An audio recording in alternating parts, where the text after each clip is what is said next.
satellite is the ultimate sky spy. But while satellites are confined to their orbital journey, the airplane is free to go anywhere, anytime. The spy planes of the future will carry more than cameras. They will be floating soldiers with robotic arms and airborne lasers hunting for missiles. But unmanned sky spies are the wave of the future. Some will fly at extreme heights. Others will be invisible to enemy radar. And some will be lumbering giants, staying aloft for months at a time.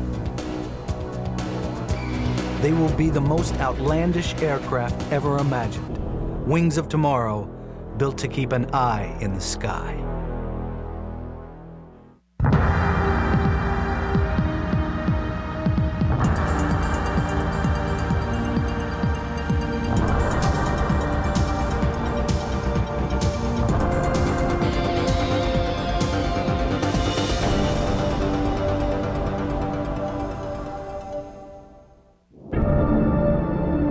It is a monument to days gone by.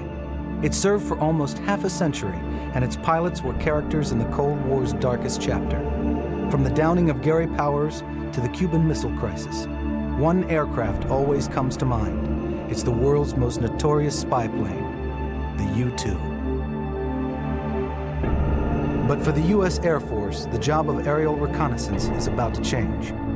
Military planners wanted something to fly over 24 hours in a single mission.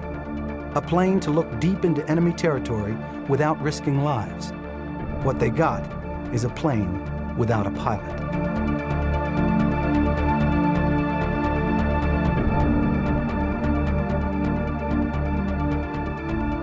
In late 1997, the future of tactical reconnaissance arrived at Edwards Air Force Base in California. Under the guidance of the Defense Research Projects Agency, the torch has been passed to a large unmanned aerial vehicle called Global Hawk. The Global Hawk was built to fly at extreme altitude for long periods of time. Its wingspan is vast, stretching over 116 feet.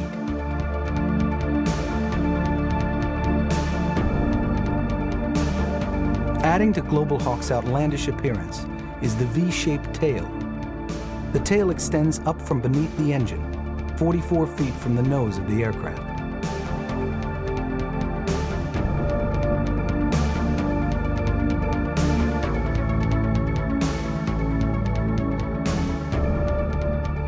The Global Hawk's endurance puts the world's biggest passenger planes to shame. It will fly 5,000 miles, patrol the skies for over 24 hours, and then make a 6-hour journey to a friendly airbase, all under the power of one Allison turbofan engine.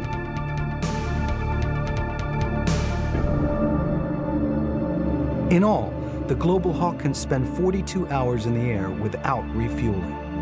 The closer it is to the front line, the longer it can spend getting pictures of the battlefield.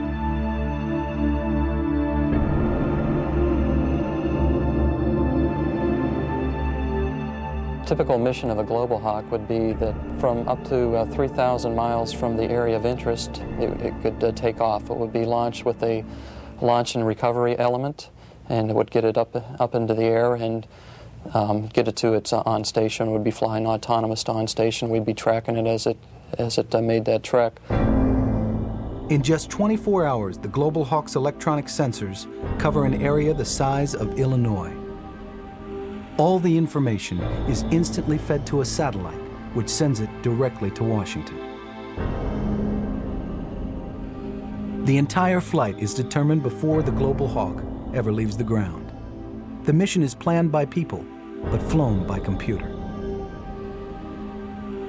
Flying the Global Hawk, it takes about 3 clicks of a mouse to complete your total amount of skills that you need to fly that aircraft. It's an autonomous aircraft. It's not even somebody on the ground using stick and rudder. The plane is flying itself using its own computers. Flying for over 24 hours above the battlefield won't go unnoticed by those at the other end of the camera. To protect itself, the Global Hawk carries an array of threat warning receivers and radar jammers.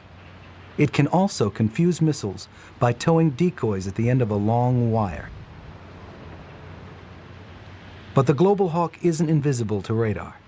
When the Air Force doesn't want anyone to know they're around, they rely on stealth.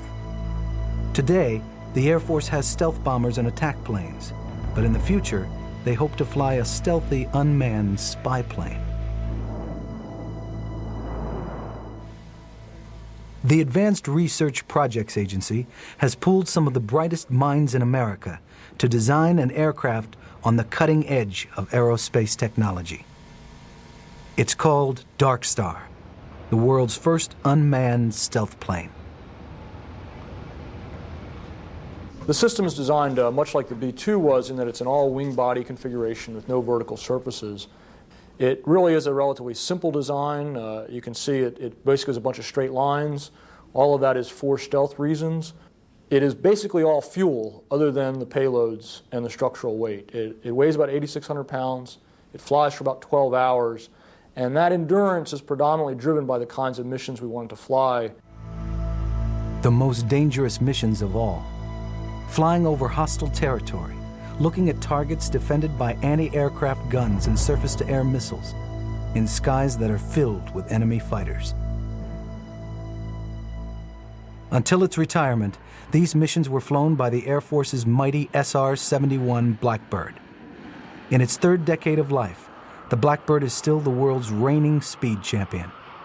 Even so, its age has made it too expensive for operational spy flights.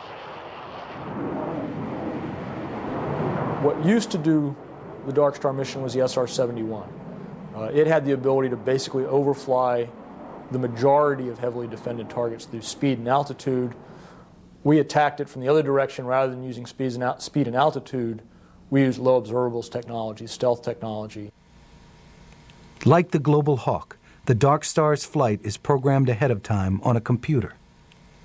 Its first flight was over Rogers Dry Lake at Edwards Air Force Base. Igniters, takeoff roll, brake release. Shark 01 on a roll.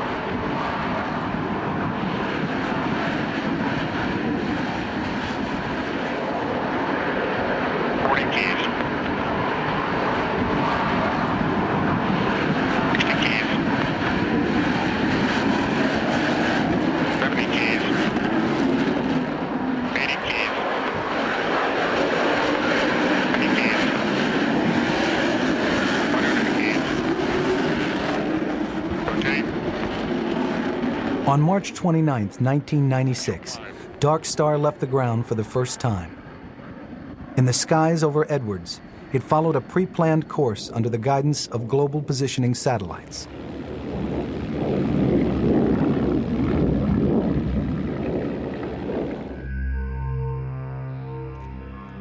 At the heart of the Dark Star system is an electro-optical camera which takes highly detailed images of the ground. In April 1997, the camera was mounted on a transport plane and flown over San Francisco. A standard television set has 450 horizontal lines of video. The CA-236 camera has a pixel resolution equivalent to over 12,000 lines. These photographs were taken at an altitude of 25,000 feet, at a distance of 9 miles to the east of the targets. Yet the details of San Francisco are strikingly clear. Using satellites, the Dark Star could transmit the images anywhere in the world with just a 2-second delay.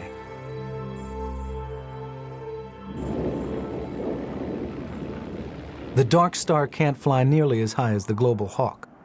Its longest missions will last about 8 hours. The Global Hawk can stay airborne for almost 2 whole days.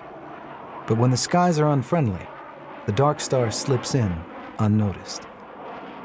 Whether the goal is endurance or stealth, one thing is certain: unmanned aerial vehicles are the wave of the future. You strictly use Dark Star in those areas where you have high threats, a lot of air defenses. You use Global Hawk, what's thought to be actually the majority of the time. We see these operating in sort of a 70-30 kind of a ratio, about 7 Global Hawks to 3 Dark Stars as far as what would be required to cover the mission areas. In autumn 1996, residents of Hondo, Texas, witnessed an odd spectacle. What looked like a strange biplane mounted on the bed of a pickup truck was actually aerodynamic testing of the military's next tactical reconnaissance system, the Outrider. The Outrider isn't nearly as sophisticated as the Dark Star or Global Hawk. It's meant to be flown off rough, unpaved airfields, close to the front line. Soldiers will use it to spot enemy troops and tanks, and sailors can send it looking for unwanted ships. The Outrider communicates with soldiers through a digital data link system. To make certain that communication lines could track Outrider as it moved, engineers attached a receiver to a small Robinson helicopter. A ground terminal was able to track the helicopter without interruption. The first few flights of the Outrider were carried out using remote control. These days, every pilot flies a simulator before stepping in their plane. The same was true with the Outrider, only now it's done using remote control instead of a stick and rudder.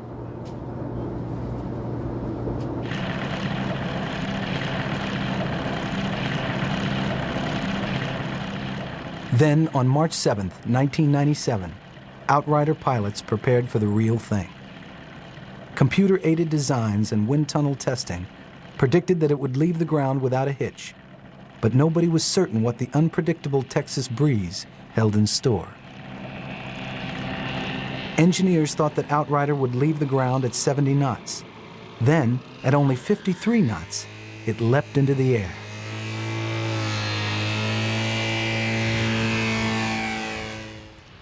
The key to the Outrider system is a camera pod that swivels on a 360-degree axis. It's not built to take pictures of entire regions, just the parts of the battlefield important to the soldiers. The Marines plan to launch it from assault ships to make sure no surprises await them at the beach.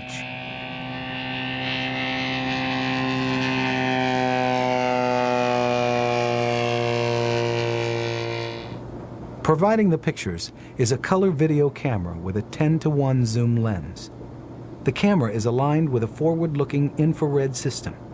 Infrared gives Outrider a view of the battlefield under the protective cloak of darkness.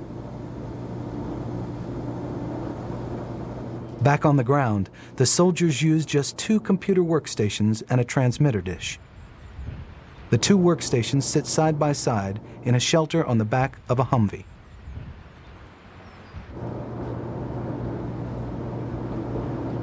The main computer is an industrial-strength laptop. It weighs about 30 pounds, with a 62-bit processor and 32 megs of RAM. The laptop on the right shows a full-screen display from the Outrider's point of view. The computer tells the operator where Outrider is headed and what it's looking at. It automatically ties location and time to all of the pictures and stores it for later analysis. The system is also used to send information to the Outrider. Outrider's location is determined simply by clicking on a computer map. This eliminates possible mistakes when typing unwieldy lists of coordinates. All flight plans are taken care of ahead of time, but the Outrider can be rediverted in flight. For example, if someone wants to have a second look at a suspicious truck, he'll simply change the flight plan. With a few clicks of the mouse, Outrider doubles back.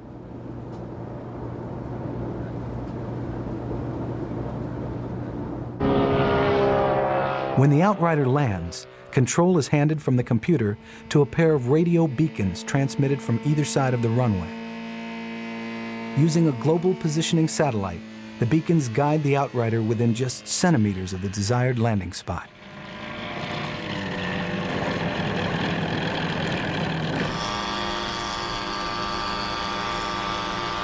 This donut-shaped hovercraft looks like it belongs in a 1950s science fiction movie. It's called the Cypher, a 6.5-foot UAV built to satisfy the military's need for a spy platform that takes off and lands vertically. Like other UAVs, the mission is watched closely on off-the-shelf computer screens at the base camp. The display is similar to the Outrider. On the right is a bird's-eye view shown in real time. On the left is the map of the flight plan. At any time during the flight, the operator can change Cypher's course, by clicking a new spot on the map. Today, the target is a missing person. Actually, he's a Sikorsky engineer who's been instructed to take a stroll through the Florida brush. When the Cypher isolates him with infrared tracking, his figure is highlighted and his distance is fed to operators at the camp. As he begins heading west, the Cypher follows from a safe distance, all the while keeping an eye on the moving target.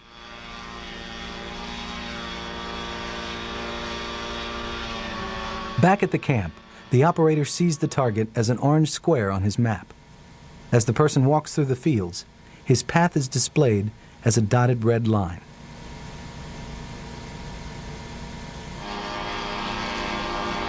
The Cypher lands the same way it takes off, automatically. Beneath the donut-shaped airframe are two antennas which measure altitude. Global positioning navigation ensures that it will land within 1 meter of where the operator wants.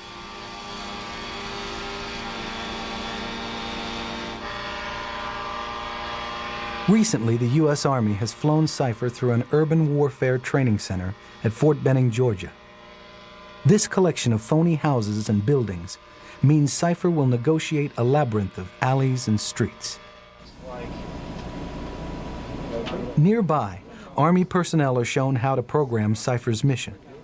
If there are any buildings of interest, the computer is told to check them out.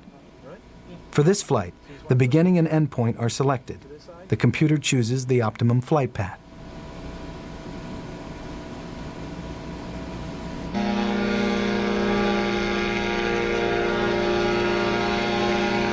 The Cypher may look peculiar, but its performance is nothing to laugh at.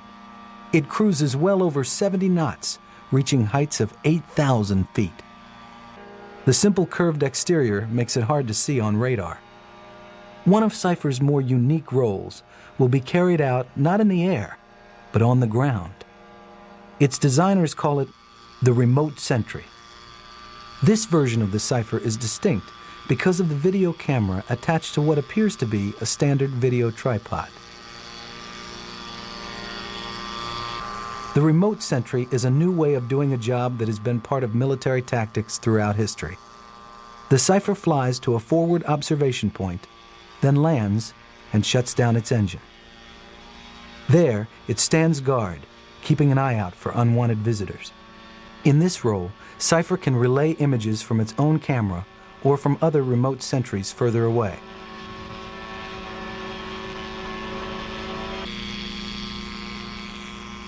The military is exploring other roles for the Cypher. Using a robotic arm, it can deliver messages, food, or other less benign items. With ground-penetrating radar, the Cypher may eventually be used to help alleviate the scourge of landmines. Designers also see a role in the private sector. The Cypher could go inside a smokestack looking for damage, or inspect a hazardous waste site. It may work in conjunction with helicopters, searching areas devastated by natural disasters.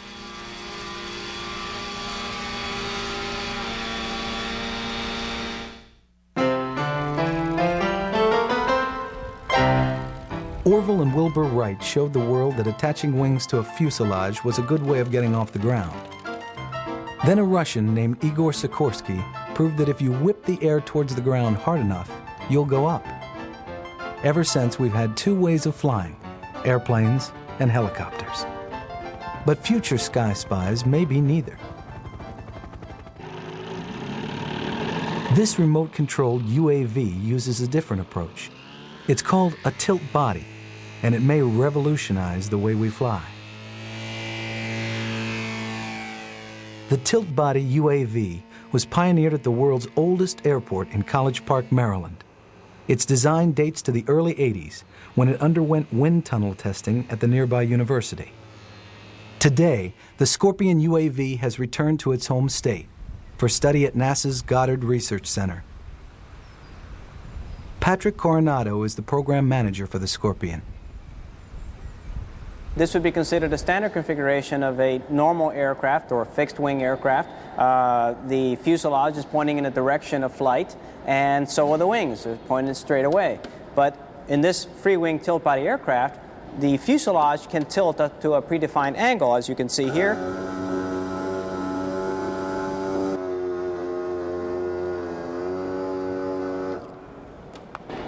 As you can see, the wings will maintain the same angle of attack as it was in its normal standard forward-pointing direction. The result is an airplane that cannot be stalled. The wings on the tilt body are free to move. They act almost like two weather vanes mounted on their side. Despite its revolutionary design, the Scorpion is pretty straightforward. Most of the hardware can be bought off the shelf. The remote control is the same used by model airplane pilots.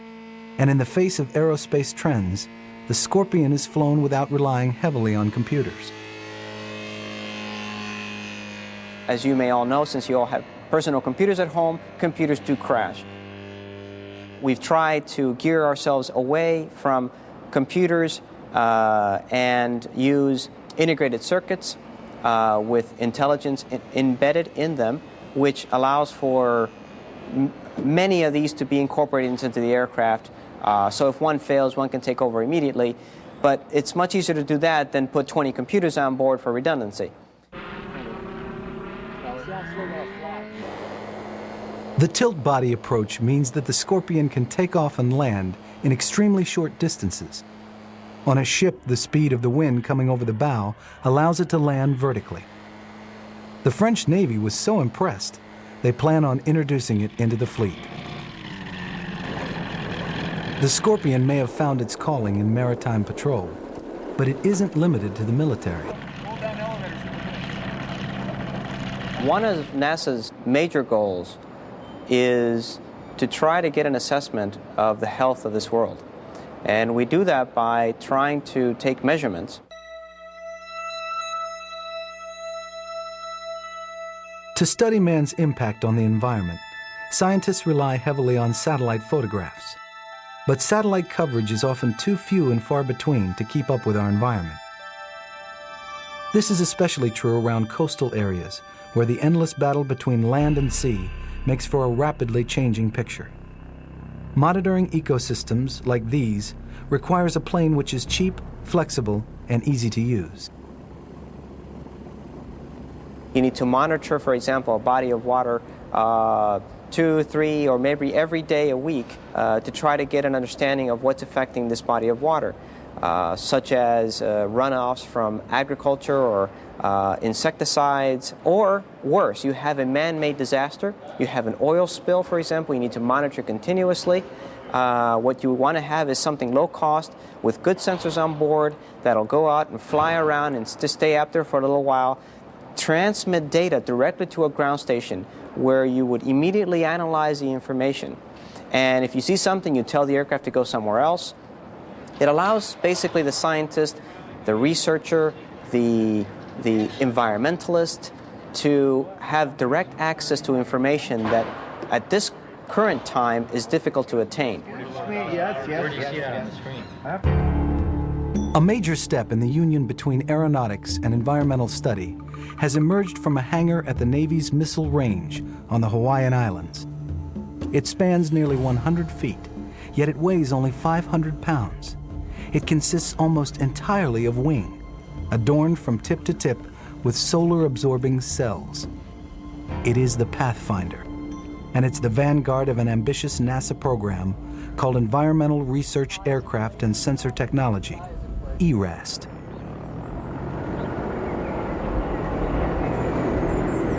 ERAST is unique, not because it uses aerial reconnaissance to monitor the environment, but because of the kind of airplanes NASA seeks to fly.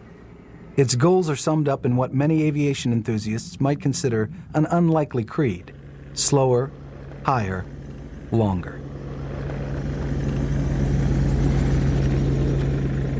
When NASA says slow, they mean it. The proposed aircraft will maintain controlled flight at only 15 miles per hour. Higher means reaching 100,000 feet, 18 miles above the Earth. And longer means flying for months at a time.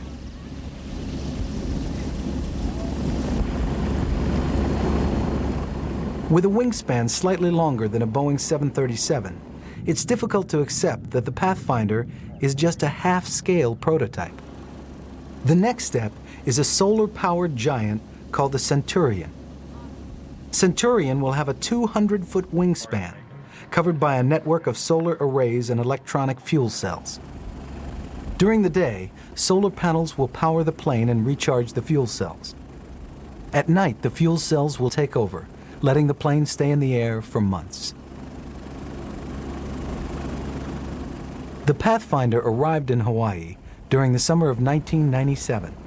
The islands were chosen with one thing in mind: sun. Although the Pathfinder has no pilot, all of the scientists and engineers can go along for the ride, thanks to a wing-mounted camera sending video back to the island. The first flight took place in July 1997. In subsequent flights, it didn't take long for the solar-powered giant to go from Pathfinder to record breaker.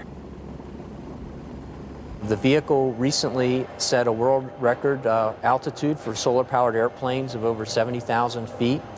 And although the official record keepers don't keep track of things like this, it also flew higher than any propeller-driven airplane has ever flown before. It used the equivalent energy of approximately 5 hairdryers to get to that altitude. One of the areas which could benefit from this type of aircraft is agriculture.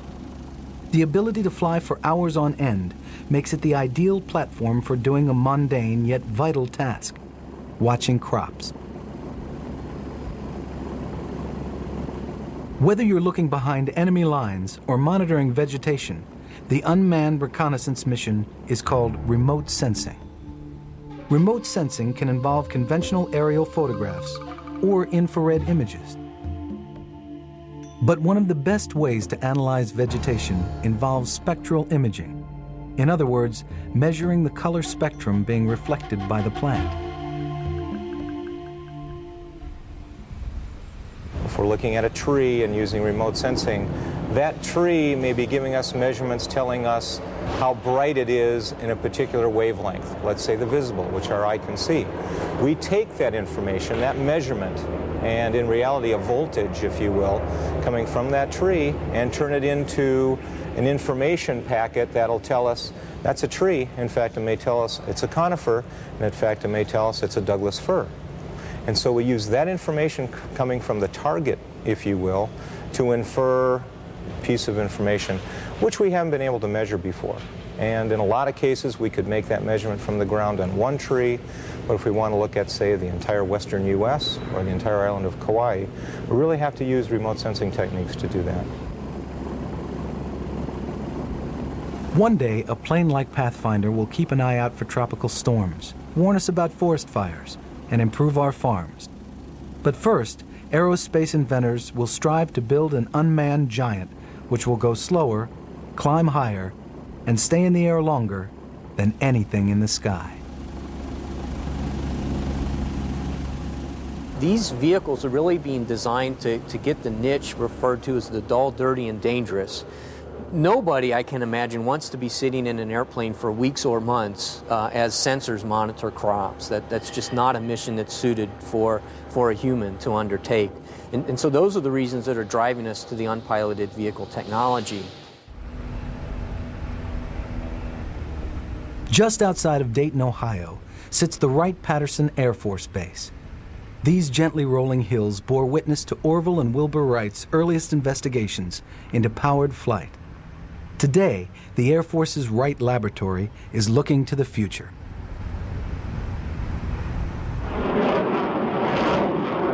Controlling the sky is everything to the U.S. Air Force. Keeping combat pilots ahead of the game is the focus of intense research at the Wright Laboratory. One area of interest: improve the way pilots separate friend from foe. Part of the issues that the Air Force has right now is the fact that we can shoot further than we can see. If we can build sensors that will allow us to see things at long ranges, we can help keep the pilot out of harm's way. Sitting on a taxiway at Wright-Patterson is an old F-4 Phantom. Resting on a hillside a mile and a half away stands a 13-story tower. From here, the entire base is within view. In a room on the top floor sits a labyrinth of mirrors, lenses, and prisms. Through them passes a 1-micron laser beam that scientists think may revolutionize the way pilots look at their surroundings. What this laser radar, or as we call it, a LiDAR system, does is it will provide us imagery that the pilot can then interpret to make the decision as what he's looking at. Now we're starting out by looking at what we call spatial information, essentially what is the shape of the object that we're looking at. The subject of today's experiment is the Phantom. A laser beam will be shot at the plane. Particles will bounce off, some returning to a receiver on the top floor.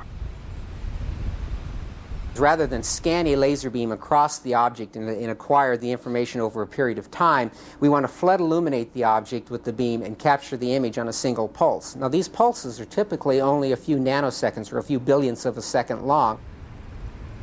In other words, the image will come from a series of two-dimensional snapshots, beginning with the nearest part of the plane and working backwards, 1 foot at a time. In this case, the wing is the closest. The laser will then move up to the nose and finally back to the tail. Back in the tower, the laser is turned on. The entire process takes just 17 microseconds. A computer shows how the laser moves down the aircraft.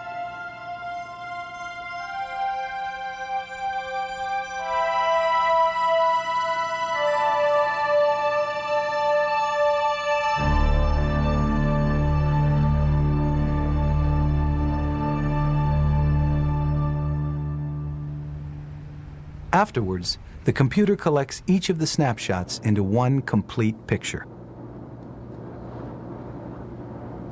The distinctive shape of the Phantom appears like a silhouette. Engineers plan on putting this laser radar into a container the size of a bread box. The laser package can be attached to aircraft of the future, helping pilots see in ways that conventional radar can't. But laser researchers see potentials far beyond what was demonstrated today.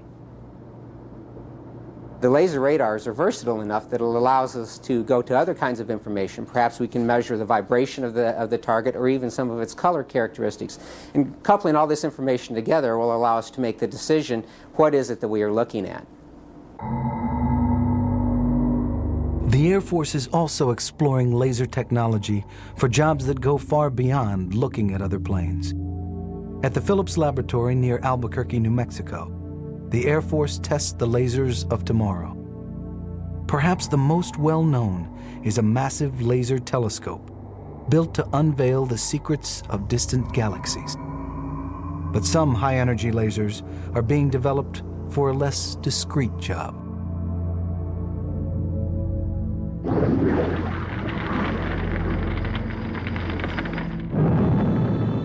The threat of long-range ballistic missiles was the driving force behind some of the most extraordinary and expensive defense systems in history. One of the most memorable programs during the Cold War 80s was Ronald Reagan's famed Star Wars missile defense system. The idea was ambitious, to say the least. It shook the foundations of superpower standoff and is viewed by many as a major factor in ending the Cold War. Today, the idea has been reincarnated with a less cinematic name: the space-based laser. Although intercontinental ballistic missiles remain a threat, short and medium-range missiles have captured the attention of military planners. These weapons can carry nuclear and biological warheads, and unlike long-range missiles, they can be moved. During the Gulf War, the Iraqi military frustrated coalition forces with their elusive Scud missiles.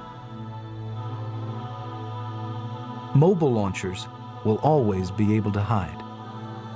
What the U.S. Air Force wants to do is wait until they're launched, then knock them out of the sky.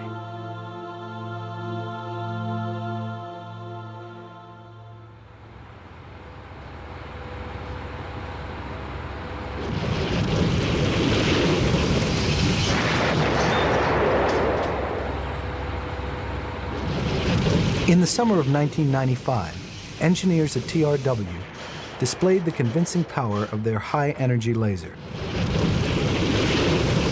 The targets were large metal cylinders, similar to the metallic skins of theater ballistic missiles. In autumn 1996, the Air Force decided to see what would happen if one of these lasers were put in a 747 jumbo jet. The Airborne Laser Project was born. Boeing engineers went to work transforming a passenger plane into a missile hunter. The most noticeable change is a large turret built into the nose. The turret is used for tracking the missile and firing the laser. Most of the other changes are on the inside. The airborne laser will be manned by a crew of 8. The main workstation is towards the front of the plane, where business class passengers would normally sit. Here, crew members monitor the battlefield, keeping an eye out for missile launches. Upstairs is a galley where the crew can eat, sleep, and relax on long missions. The rest of the plane is dedicated to the laser.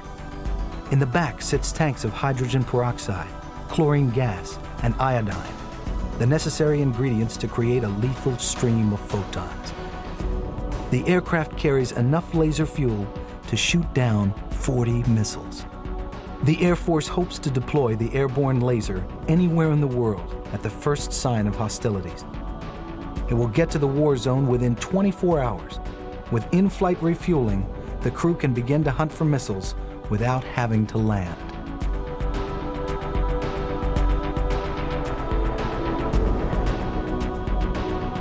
As soon as a missile is launched, the early warning radar alerts the crew.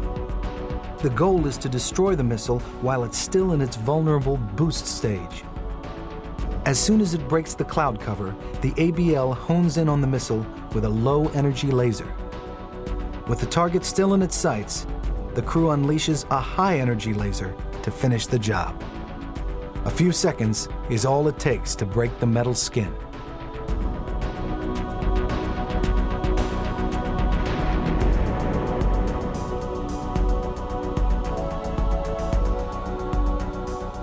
Without crossing into enemy skies, the airborne laser flies in a large figure-8 pattern, waiting for other missiles to launch.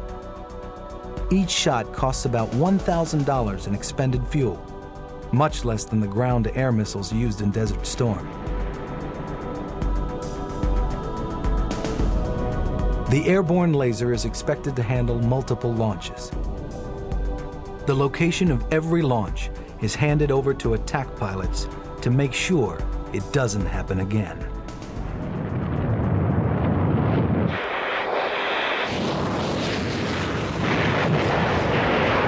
Missile defenses have become more sophisticated, but so have the missiles. Some launch systems use decoys to confuse the enemy. This adds to an already messy array of fuel tanks and other debris separating from the warhead.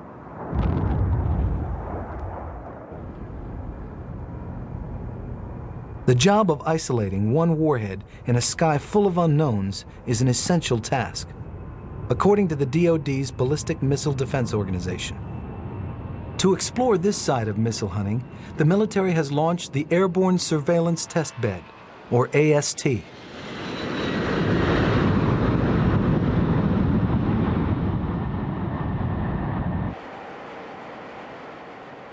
Like the airborne laser, the AST is a reincarnated passenger plane. A large cupola has been built into the Boeing 767, giving it an almost reptilian appearance. Inside the cupola is a large infrared sensor. This infrared system is so sensitive, designers claim it can detect the heat of a human body against the cold background of space from over 1,000 miles. But to test its ability to find and track missiles, the Army decided to put it up against the real thing. A Thales Ares missile was launched off the coast of the eastern United States. The AST located the missile's second stage booster just 83 seconds after liftoff. A minute later, the missile dropped 2 decoy balloons. The infrared camera fed the images back to the computer, which instantly resolved them as two separate objects. The missile then dropped two more large cylinders, adding to an already messy picture. The plane was now tracking the missile, the second stage booster, the two balloons, and the three decoys. All of the objects were followed closely throughout the flight. The process lasted about 10 minutes, when the debris burned up during re-entry into the atmosphere. All the while, the AST managed to keep an eye on the missile.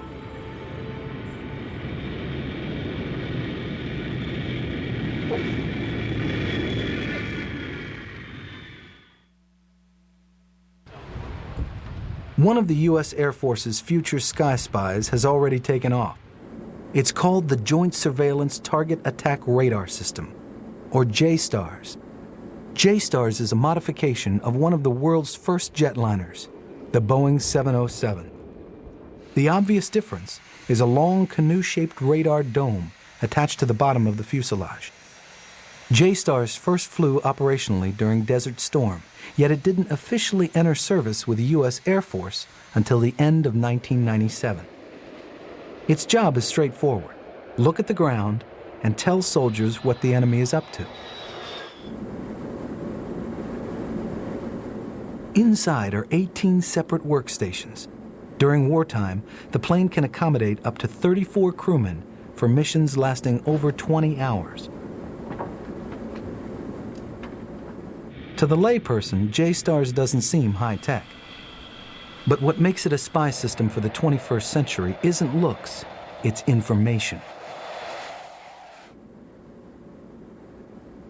JSTARS is the centerpiece in a vast communication and reconnaissance network that links soldier to satellite. This link will be more important than ever as space becomes an integral part of the battlefield. Satellites already provide navigation, photography, and communication. Soon, satellites will even be used to help combat pilots hide from the enemy.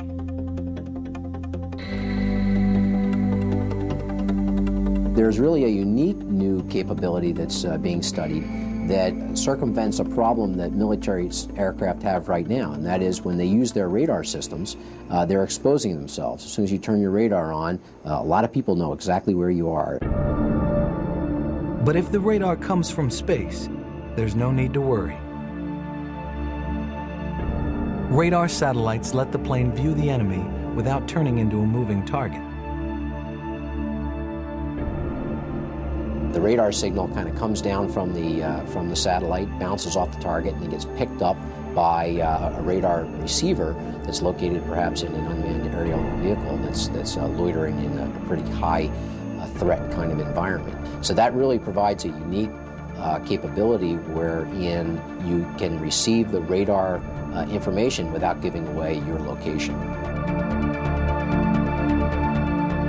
During the Bosnian conflict, Air Force satellites came of age. Satellite photographs pinpointed artillery sites and other military positions. This intelligence cleared the way for the NATO airstrikes, which changed the course of the war.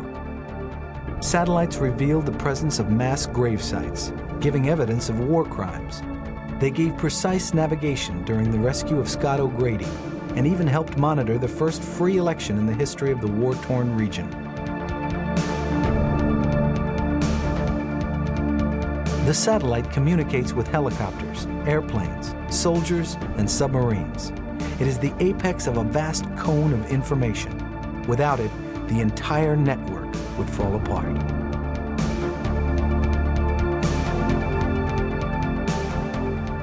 As the U.S. military becomes more and more dependent on satellite systems to defend the United States, those systems become very, very valuable, and we need a way to defend those systems. Right now, we don't have that, and that's a dangerous thing.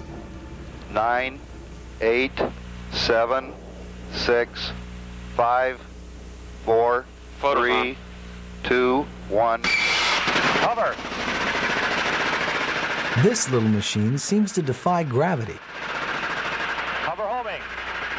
This unusual display is a test bed for a strange new spacecraft built to hunt down enemy satellites. Here, designers are testing how well such a machine can be controlled with an array of small rocket engines. In theory, the spacecraft will lurk quietly in orbit, searching for anything that spies on American soil. Beyond this, most of the program is a secret, but from what we can tell, at least this test was successful. Hover tracking. Hover. Roll. Woo! All right. Whoa. Perfect. Right on. Hey! Woo! In the 21st century, virtual training will be more important than ever. The U.S. Air Force has conceded that in an era of fiscal austerity, simulation will increasingly supplant actual flying time. But the military prefers the real thing. The move to virtual training has been difficult to accept, and high-level officers are demanding that virtual training systems make their pilots feel like they're actually flying. To get Pentagon approval, computer programmers must create simulated environments which mirror reality. Controls must feel authentic. Weather conditions should look real. And most of all, the terrain needs to be exact. One company, Evans & Sutherland, has been in the simulation business since the beginning. In the quest for more realistic flight simulators, aerial photography has found a new outlet, creating virtual landscapes anywhere in the world.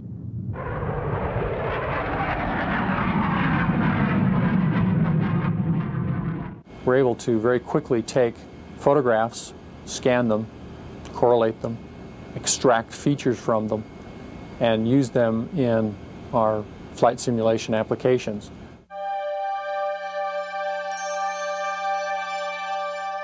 Here, an airplane has taken a string of aerial photographs. In this case, the target is New York City. The problem is, the camera was moving and the pictures show Manhattan from different angles. But in reconciling the images, we enter the realm of 3D. When we're ready to visualize the two images as they overlap, we end up with a simultaneous visualization. It looks much like a big hodgepodge. It's very hard to recognize. When we use a special pair of polarized sunglasses where one eye is only allowed to see one photograph and the other eye is only allowed to see the other photograph, then our left and our right eye perception of the stereo images is now available to us. By correlating the two images, the computer software creates a three-dimensional model of Manhattan. Now, texture and color can be added to the buildings, streets, and bridges. In the end, we see the same view a helicopter pilot might see flying over the Hudson River. We have used the texture or the imagery and done a paint job on the side of the buildings. All of this is done with this software package. And this might be an entertainment application, or you might consider instead of Manhattan Island, you might consider some other area of interest like Baghdad. Or Salt Lake City. In the year 2002, the mountainous terrain of northern Utah will host the Winter Olympics. By then, virtual journeys may help the unfamiliar tourist find Olympic venues, much the way it guides a pilot into his target. People who will be visiting this city, Salt Lake City, for the Olympics in 2002, when you come to a strange city and someone tells you that a particular venue that you're interested in, the downhill or the bobsled or any of the venues, they tell you it's up the canyon and off this way. You're always at a loss as to exactly how to get there. With the same technique of training pilots to recognize their target, we might want to train visitors to the city to understand how to get to the different Olympic venues. As we approach the anniversary commemorating a century of flight, the job of aerial reconnaissance seems to be coming of age. The sky spies of the future will come in all shapes and sizes. Pilotless planes that fly themselves, going places we dare not go. Technologies which change the way we fly and fight. Innovations which let us see our world in a way we've never seen it before.